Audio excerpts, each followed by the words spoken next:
Hey everyone, JCS StarCraft here, bringing you Game 5, the ace match of the semifinals of the IEM Season 5 Global Challenge between MorroW and DIMAGA. So, action getting started here on Metalopolis. MorroW going to be spawning at the 12 o'clock position as the Red Terran, and DIMAGA going to be spawning as the Blue Zerg at the 9 o'clock position.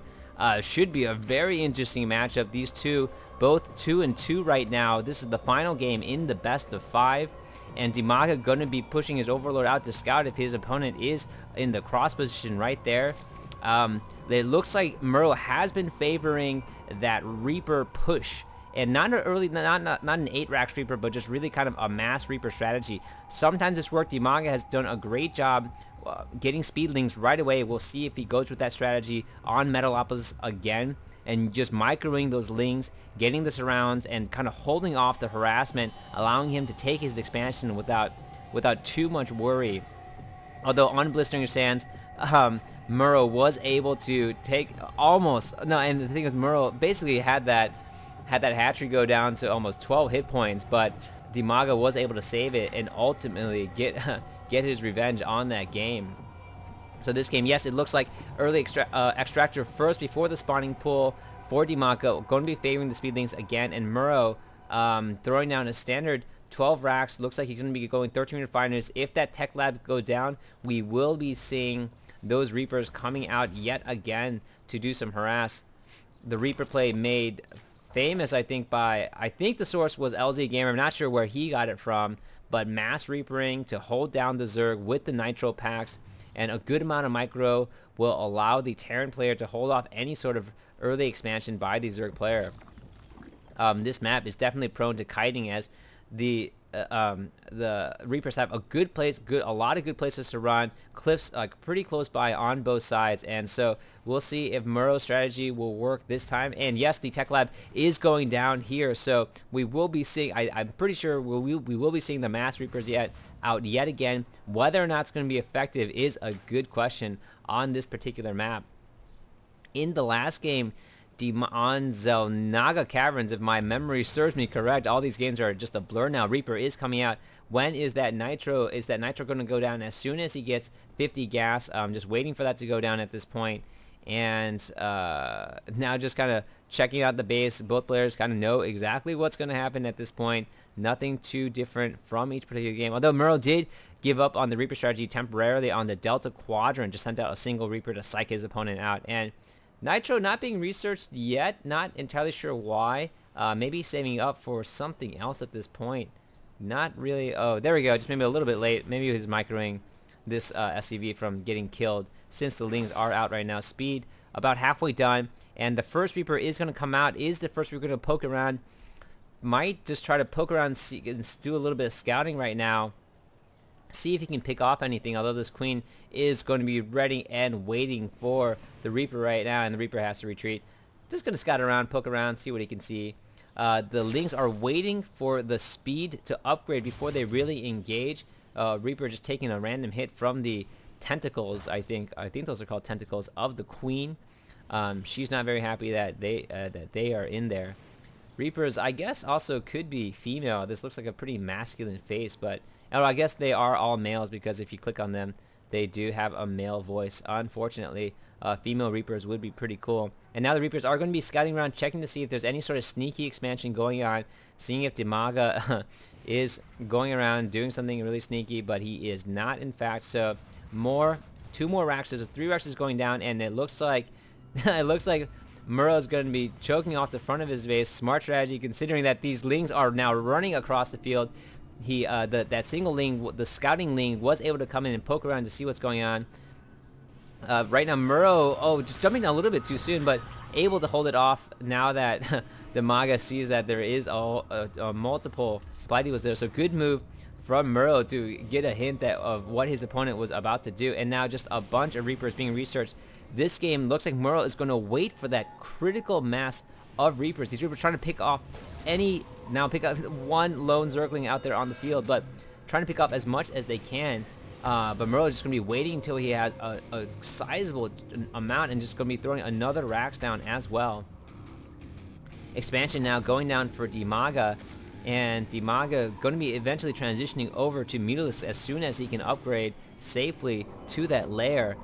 Is that going to happen? Yes, the lair is almost done right now as well, and lair is done, so Spire going to be going down pretty soon. Although here comes the Reapers, and they're going to be able to try to kite DIMAGA holding his Lings there. There are a bunch of Reapers out right now. This could be very dangerous. I also grabbed the Minx statue, which they should throw down because Minx is a terrible leader.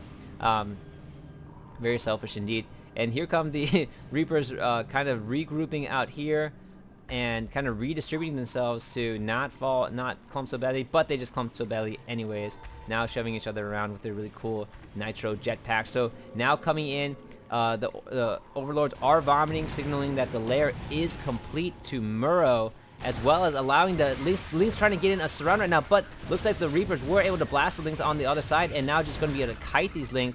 This is going to be a big problem for DIMAGA at this point. Reapers now pushing ahead as well, kiting now as best as they can. There is a big enough ball of them, so the surround going to be that much more difficult for DIMAGA, and this could be a big difference in this game, as these Reapers are able to survive the surround, and once they're balled up in a bigger group like that, much more room to retreat. And here they go again, blasting the backside of their ball, and just not allowing any sort of encasing, and just trying to take out these queens as well.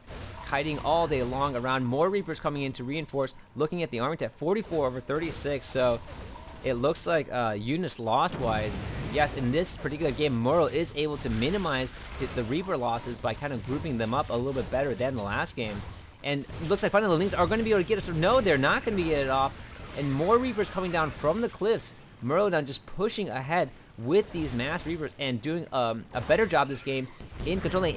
Are they going to be able to take down the hatchery? Yes, they will be able to take down the hatchery. So, wow, MorroW now going to be at a significant advantage taking out that hatchery. That hatchery costs a good amount of resources. Not only that, but these Reapers are still healthy, alive, and they want to kill Zerg, Cocoons, and every single last ounce of Zerg. The Spire is up for DIMAGA, and it looks like a few Mutalisks are going to come out to drive away the rest of the Reaper forces. But with his expansion down, looking at the income tab right now, it looks like MorroW is actually out harvesting 31 to 24 with the mules as well. He's going to be able to out harvest a Zerg opponent, not something a Zerg player wants to have. And I don't know if he wanted to kill off that larva that badly to sacrifice a Reaper in there, but I think just checking to see if there maybe was another attempt to get the hatchery down.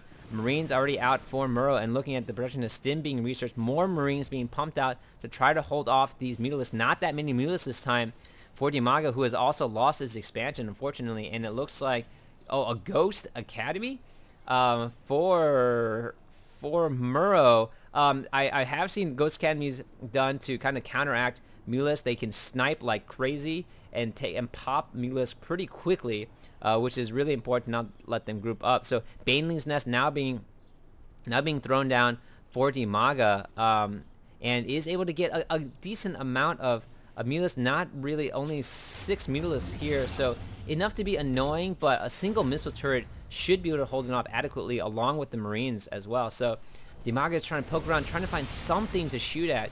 Anything to shoot at if he can kite, trying to pick off the supply depot right here if he can. Marines are going to come in. Is he going to be able to get it off in time? Trying his best, but no, has forced to retreat. The SCV will repair that. Maybe at some point a nuke is going to be researched, but no factoring going down right now. And it looks like MorroW with his ghosts are going to be pushing in right now.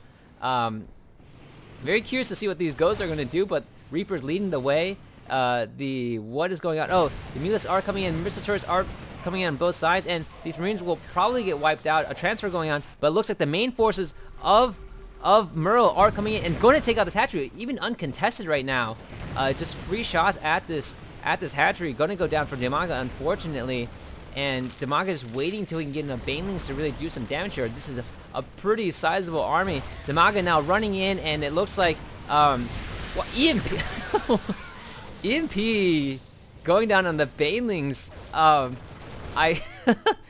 And a GG, I'm sorry, a GG from DIMAGA at that point, who was just overrun with the bio ball on the units. I don't actually know if EMP does anything to Banelings. As far as I know, Banelings don't have any mana. Maybe that was just done for show, or something. But anyways, it looks like MorroW does take the ace match, wins the best of 5, and is going on to the finals against Hydra. So it will be MorroW versus Hydra tomorrow, Sunday, in the finals. Great game from both, great series from both players, even with MorroW and the EMP of the Banelings. Yeah, a really fun game, and congratulations to MorroW for moving on. He was the replacement for Braddock. So a great replacement, obviously, for Braddock, who is one of my favorite Terran players to watch. And looking forward to the game tomorrow. This is JCS StarCraft, and I'm signing off.